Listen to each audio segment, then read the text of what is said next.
Holy sweet bud, Batman. Joe Biden just pardoned everyone arrested for marijuana possession. Everyone. That's right. That's what he did, right?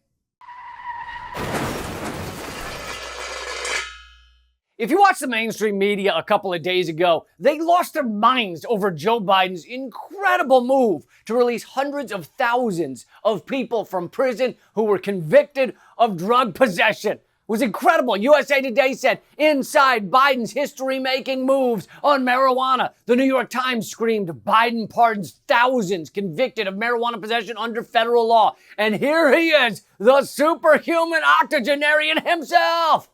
No one should be in jail just for using or possessing marijuana. It's already legal in many states, and criminal records for marijuana possession have led to needless barriers to employment, to housing, to educational opportunities. And that's before you address the racial disparities around who suffers the consequences. My God, this guy's a hero. I haven't seen this many drug users celebrate since the SpongeBob SquarePants movie came out in IMAX. Biden said he will pardon all those people convicted of simple federal marijuana possession between 1992 and 2021. So how many hundreds of thousands will be freed from our brutal prisons? How many souls has this courageous man freed from the jaws of confinement? Officials estimate about 6,500 people with federal convictions for simple possession of marijuana will benefit. Oh, that's a lot fewer than I thought. I mean, over 30 years, that's about 217 people per year. That's less than the number of people who go through a single Sonic drive-thru in Ackworth, Iowa in a single afternoon and accidentally drop their milkshake in their lap and go, fuck, shit, kids, don't repeat what I just said.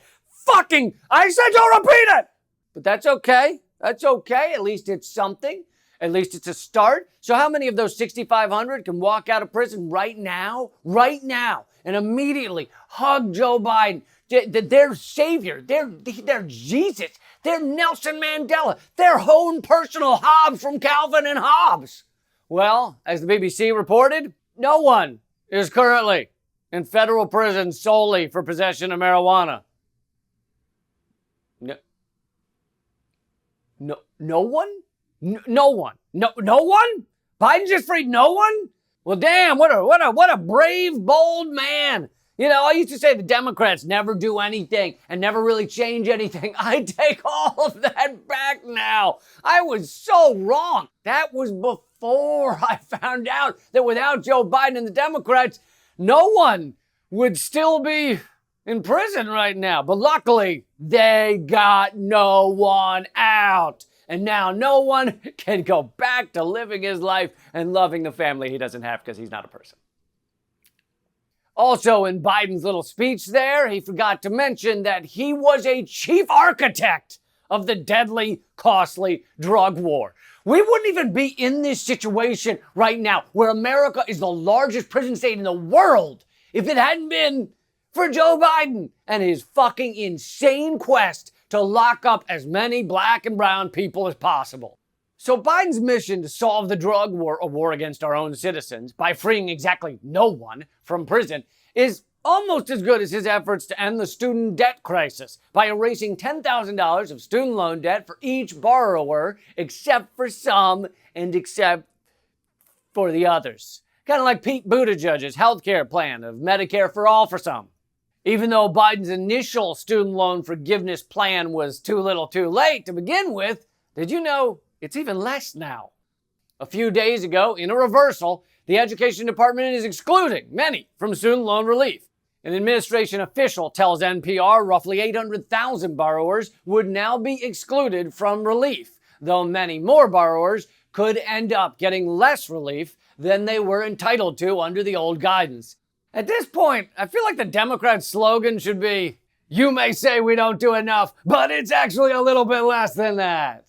And yes, much like Biden's other grand midterm election move, freeing federal marijuana prisoners, the student loan relief also has to do with a massive problem Biden helped create, as The Guardian wrote a few years ago. Private student loans were largely stripped of bankruptcy protections in 2005 in a congressional move that had the devastating impact of tripling such debt over a decade and locking in millions of Americans to years of grueling repayments. One politician stood out as an especially enthusiastic champion of credit card companies who, as it happens, had given him hundreds of thousands of dollars in campaign contributions: Joe Biden. So basically, to sum all this up, Joe Biden, right now, President Biden, is doing a particularly pathetic job of trying to fix all the damage that Joe Biden did to America.